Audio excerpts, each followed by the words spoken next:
Yuna came home late that night. Her feet hurt from standing all day at the laundromat. The streets outside were quiet. Most humans stayed inside after dark now. The district was mixed, they said. Humans and aliens living together. But living together did not mean trusting each other. She climbed the stairs to her small apartment on the 4th floor. The elevator had been broken for 2 weeks. Nobody came to fix it. Nobody came to fix anything in this part of the city anymore. Her apartment was small. 1 room for sleeping, 1 room for everything else, a tiny kitchen in the corner. But it was clean. It was hers. After everything she had lost, having something that was hers meant everything. She dropped her bag by the door and walked to the laundry basket near her bed. She had washed her clothes that morning before work. Now she needed to fold them. It was a simple task, a quiet task. She liked folding clothes. There was peace in making messy things neat. She picked up the first towel. It was still warm from sitting in the basket all day. She folded it once, then twice, then set it aside. She reached for another. Then she stopped. Something moved under the pile of clothes. Yuna held her breath. Her hand stayed in the air, not moving. She watched the pile. For a long moment, nothing happened. Maybe she had imagined it. Maybe she was just tired. Then she saw the eyes. 2 small eyes, glowing amber in the dim light of her room. They watched her from beneath a blue sweater. They were not human eyes. They were not the eyes of any Earth animal she knew. She knew those eyes. Everyone in the galaxy knew those eyes. Velric. Her heart beat fast. Her mouth went dry. The Velric were predators, the most dangerous predators in 12 star systems. They had claws that could cut through metal, teeth that could break bone. They were fast, they were strong, they were killers. And one of them was in her laundry basket. But as she looked closer, she saw the truth. This was not a full-grown Velric. This was a cub, a child, small enough to fit under a pile of towels, small enough to hide. The cub did not move. It watched her with those amber eyes, waiting. She could see fear in those eyes, real fear. The kind of fear she remembered from her own childhood, when she had nowhere to go and no one to help her. She knew what she was supposed to do. She was supposed to scream. She was supposed to run. She was supposed to call the district security and report a dangerous predator in her home. They would come with weapons. They would take the cub away. They would probably kill it. The rules were clear. Velric were too dangerous to keep alive near human settlements. But the cub was so small and so afraid. Yuna made a choice. She kept folding. Her hands shook a little, but she picked up the next towel and folded it. She did not look at the cub. She did not speak to it. She just folded the towel, set it aside, and reached for another. She started to hum. It was an old song, a song her mother used to sing to her when she was small and scared. She did not remember all the words anymore, but she remembered the melody. Soft and slow and safe. The cub did not move. It stayed hidden under the clothes, watching her with those bright eyes. Yuna finished folding the towels. She stacked them neatly beside the basket. Then she stood up slowly, keeping her movements calm and quiet. She walked to her small kitchen and put water on the stove for tea. She did not look back at the basket. While the water heated, she opened her refrigerator. There was not much inside.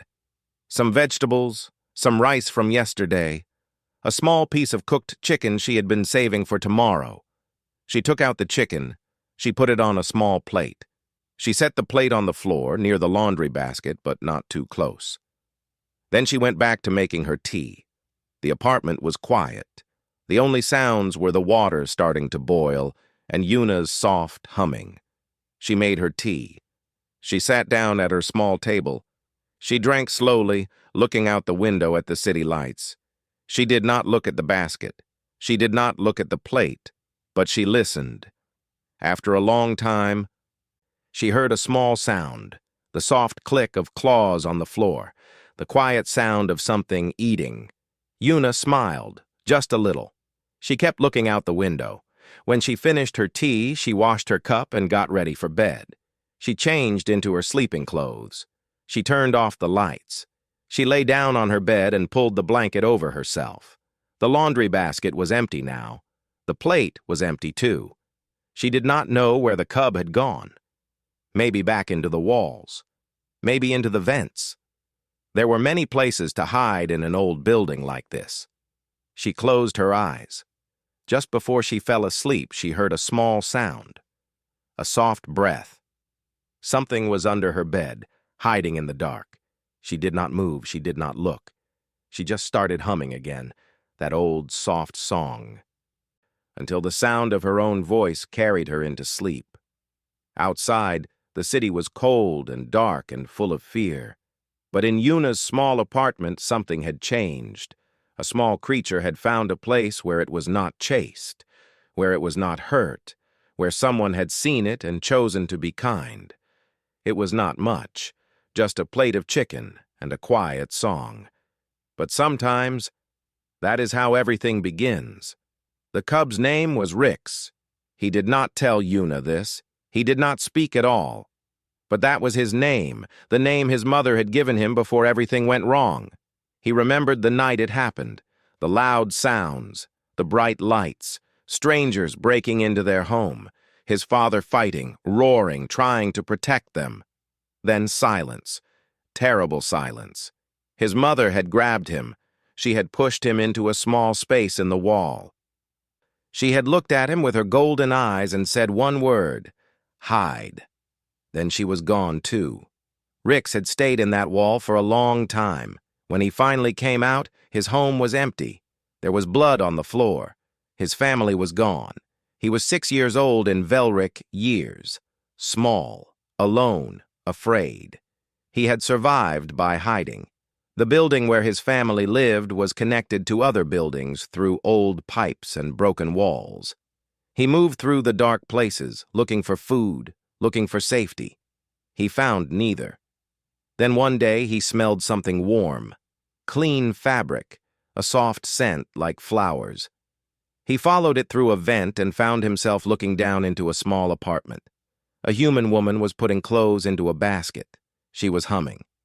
Rix had been taught about humans. They were soft, weak, easy to kill, but also dangerous in their own way. They built things. They made rules.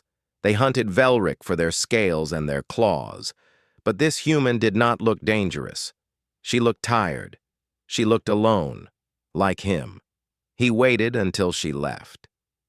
Then he climbed down from the vent and curled up in her laundry basket. The clothes were warm. They smelled safe. For the first time in weeks, he closed his eyes and slept. When she found him, he thought he was going to die. He waited for her to scream, to attack, to call for help. That was what everyone did when they found a Velric, but she did not. She just kept folding clothes. She hummed a soft song. She left food for him and walked away. He did not understand. Days passed. Every night, Yuna left food for him, small pieces of meat, sometimes fish. Once, something sweet that he had never tasted before. She never tried to touch him. She never looked at him directly. She just left the food and went about her life. She talked to herself a lot. At first, Rix thought this was strange. But then he realized she was talking to him, not asking him questions, not demanding answers, just talking, telling him about her day, about the people at the laundromat, about the weather, about small, simple things. Her voice was soft. It filled the quiet apartment and made it feel less empty. Rick started to wait for her voice. He started to feel something he had not felt since his mother disappeared. He started to feel safe. On the 4th night, he made a decision. While Yuna slept, he climbed onto her bed. He was very careful, very quiet. He looked at her sleeping face for a long time.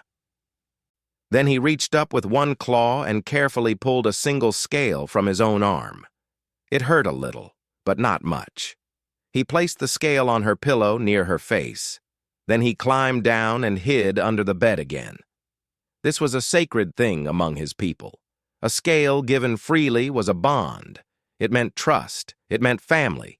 His mother had given one to his father long ago. It was the greatest gift a Velric could give.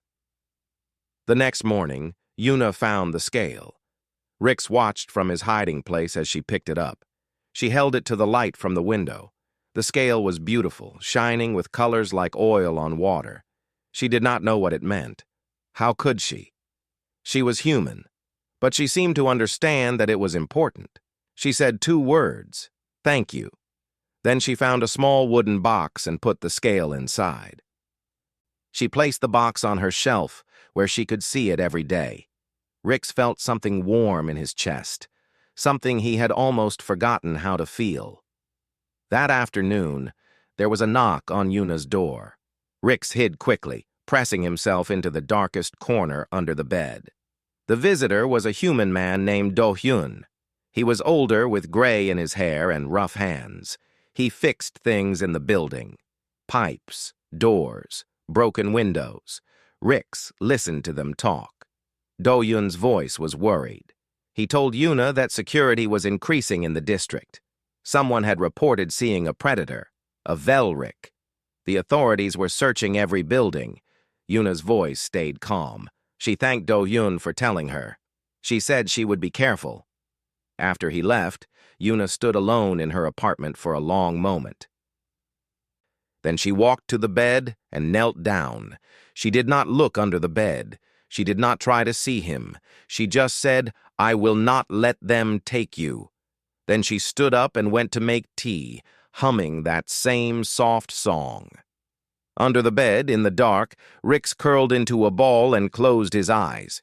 He did not understand humans. He did not understand why this one was different. But he knew one thing. He was not alone anymore. And he would protect her, just as she was protecting him, even if it cost him everything. The building meeting was held in the large room on the ground floor. Everyone who lived in the building was told to attend. It was not a request. It was an order. Yuna sat in the back row. She kept her face calm, her hands folded in her lap. Around her, other residents whispered to each other, humans and aliens both. Everyone was afraid. At the front of the room stood Commander Veth. Veth was not human. He was Tellurian. His people were tall and thin, with hard shells like insects and eyes that showed no warmth. They were known across the galaxy for their cold logic. They believed in rules, order, safety above all else. Veth's voice was flat and sharp. It filled the room like ice water. He told them about the Velric. He showed images on a large screen. Adult Velric, standing tall, their scales dark and shining, their claws extended, their teeth bared. The room was silent. Some people looked away. Veth explained what everyone already knew. Velric were predators, the most dangerous predators in the known galaxy. They had evolved on a harsh world where only the strongest survived. They were built to hunt, to kill. It was in their blood, in their bones, in every part of what they were. Then he said something that made Yuna's heart go cold. A Velric cub has been tracked to this district. It is young, it is alone, but do not be fooled by its size. Even a cub is deadly. Even a cub will kill if it feels threatened. This is not cruelty. This is simply what they are. He looked around the room. His insect eyes moved from face to face. If you see this creature, do not approach it. Do not try to help it. Do not think that you can change its nature. Compassion will be seen as weakness, and weakness invites death. Report any sighting immediately. We will handle the rest. Yuna sat very still. She did not move. She did not speak. Around her, people nodded. Some looked relieved that the authorities were taking action. Others looked scared. A few looked excited, as if hunting a child was some kind of sport. When the meeting ended, Yuna walked home alone. The hallways were quiet. The other residents avoided her eyes. Everyone was looking at everyone else now, wondering who might be hiding something. She climbed the stairs to her apartment. She unlocked her door. She stepped inside and closed it behind her. Rix was waiting for her. He was not hiding anymore. He sat in the middle of the room, watching her with his amber eyes. In the weeks since he had arrived, he had grown a little. He was still small, still thin, but there was more strength in his body now. The food she gave him was helping. Yuna knelt down in front of him. They looked at each other. She thought about what Commander Veth had said, that Velric could not feel gratitude, could not bond, could not be anything other than what their nature made them. But the cub in front of her had given her his scale. He had trusted her with his life. He had not hurt her, not once, even though she knew he could. His claws were sharp, his teeth were real. He was a predator, yes, but he was also just a child who had lost everything. Yuna reached out slowly. She moved her hand through the air, giving him time to pull away if he wanted. He did not move. He watched her hand come closer. She touched the top of his head. His scales were smooth under her fingers, warm. She felt him tense for just a moment. Then he relaxed. His eyes closed halfway. A low sound came from his throat, not a growl, something softer, almost like a purr. Yuna smiled. That night, she did not make him hide under the bed. She sat on the floor with her back against the wall, and he curled up beside her. She read to him from an old book she had kept since childhood, a book of stories about a girl who could talk to animals. Rix did not understand the words, but he understood her voice. He understood that she was not afraid of him, that she did not see him as a monster. Outside, Commander Veth and his soldiers searched the district. They broke into abandoned buildings. They checked every shadow, every vent, every hidden space. They did not find what they were looking for, because what they were looking for was sitting in a small apartment, listening to a human woman read stories in a soft voice. Veth believed that predators could not change, that violence was written so deep in their blood that nothing could wash it out. He believed this because his people had always believed it, because the rules said it was true. But rules can be wrong. Yuna knew something that Commander Veth did not. She knew that humans were predators too once. Long ago, before they built cities and wrote rules, humans hunted to survive. They had sharp eyes and clever hands and the will to kill. But they had also learned to be gentle, to love, to protect things smaller than themselves. If humans could learn these things, why not others? Why not a small, scared cub who just wanted to be safe? Yuna did not know the answer, but she believed it was possible. And sometimes, belief is where everything starts. The day it all went wrong started like any other day. Yuna left for work in the morning. She told Rix to stay hidden, to be quiet, to not open the door for anyone. He understood. He always understood, even though they did not share a language. Some things do not need words. She worked her shift at the laundromat. She folded clothes, helped customers, swept the floors. It was a normal day, quiet, simple. When she came home, she found her apartment door open. Her heart stopped. She ran inside. Do-hyun was standing in the middle of her room. His face was pale, his hands were shaking, and in the corner, pressed against the wall, was Rix. The cub's scales had gone dark, a sign of fear and aggression. His claws were out, his teeth were showing. A low growl came from his throat. Between them, a pipe lay on the floor. Water dripped from the ceiling, the leak that Do-hyun had been sent to fix. Nobody moved, nobody spoke. Then Do-hyun turned to look at Yuna. His eyes were wide with shock and fear. "You knew," he said. His voice was barely a whisper. "You knew it was here. The whole time. You knew." Yuna did not deny it. She stepped forward slowly, keeping her movements calm. "He is a child," she said. He was alone and scared. He was not hurting anyone. Do-yun shook his head. He backed toward the door. It is a Velric. You heard what Commander Veth said. They cannot be trusted. They are killers, all of them. Rix growled louder. He took a step forward. His eyes were fixed on Do-hyun. Yuna moved between them. She stood with her back to Rix, facing Do-hyun. She spread her arms, making herself a shield. He has not hurt me, she said. Not once. He could have. Every night he could have killed me in my sleep. But he did not. Does that sound like a monster to you? Do-yun stared at her. For a long moment, he said nothing. Then he turned and walked out of the apartment. He did not say goodbye. He did not say what he was going to do.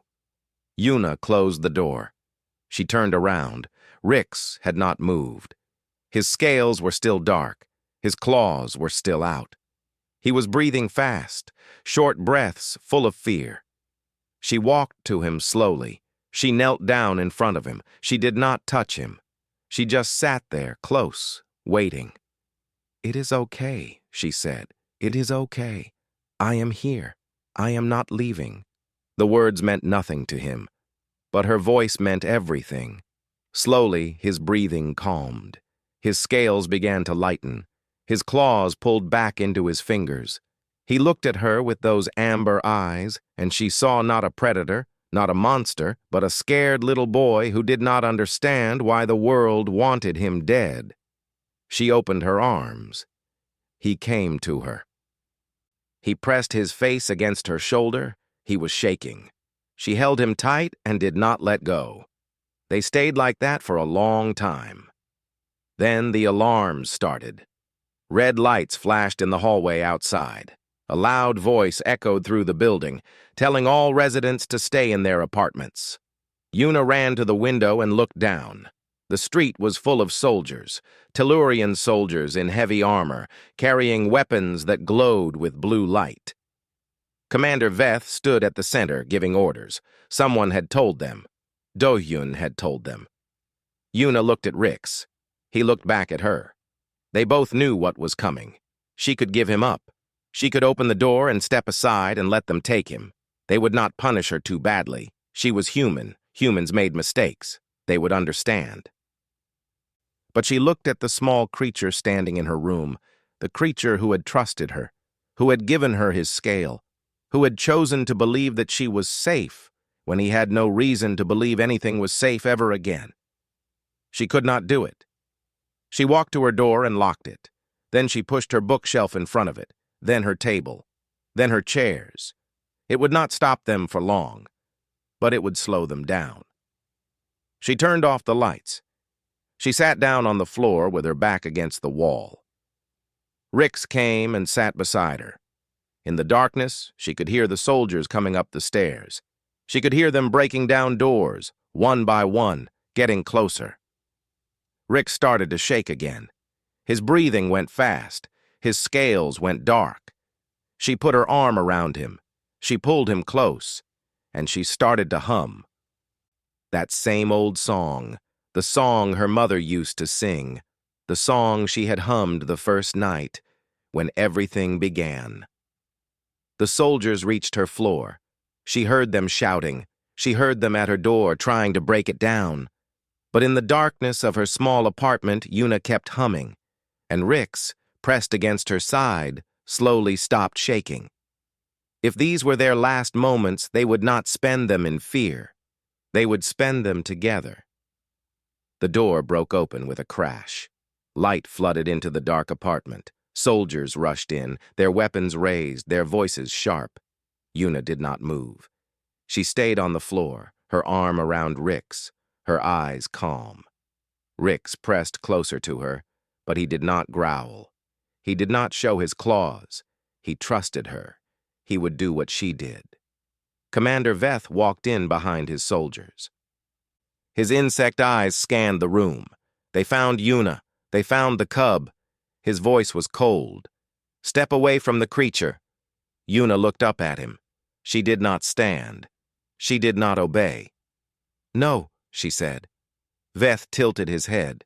His soldiers moved forward, but he raised one thin hand and they stopped. "You are protecting a predator," Veth said. "A Velric. You know what they are. You know what they do. This is foolishness." Yuna's voice was quiet but steady. "I know what he is. He is a child. He lost his family. He was alone and hungry and scared. And instead of hurting anyone, he hid in my laundry basket and hoped I would not find him."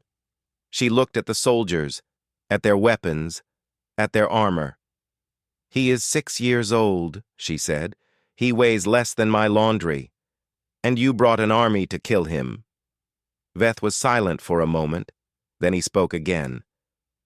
His words were not angry. They were simply certain. Velric cannot change. It is in their nature. Today he is small. Tomorrow he will grow. And when he grows, he will kill. This is not opinion. This is fact. Every scientist in the galaxy agrees. Yuna thought about this. She thought about all the things the galaxy believed were facts. That some species were better than others. That violence was born in blood and could never be washed out. That kindness was weakness. She thought about Earth, about human history, about all the times her own people had believed terrible things about each other and how they had been wrong. "Humans were predators once," she said. "We hunted, we killed. We were violent in ways that would shock you, but we changed. We learned.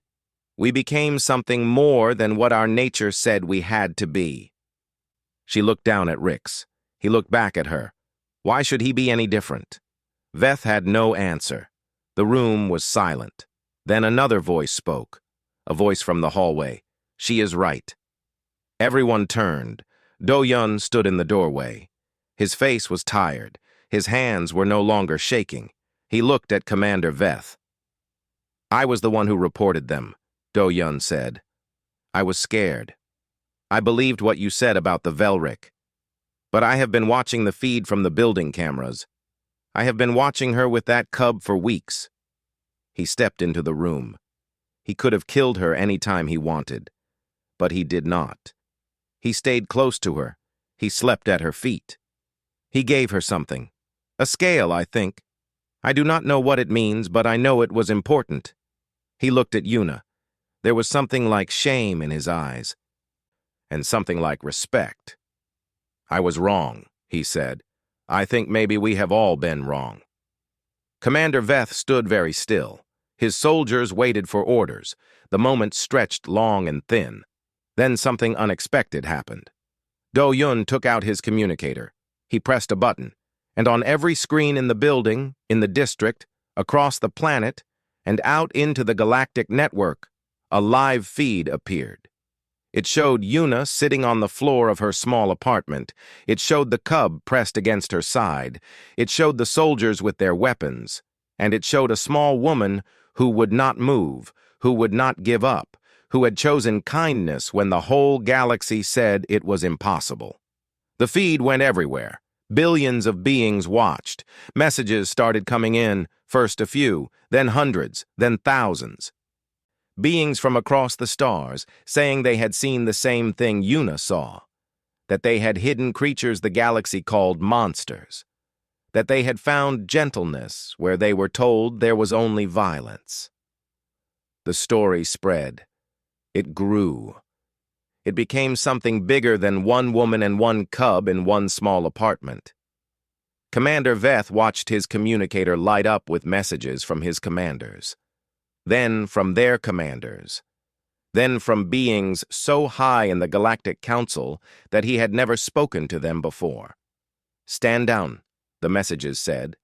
"Do not harm them. The galaxy is watching." Slowly, Veth lowered his hand. His soldiers lowered their weapons. He looked at Yuna one last time.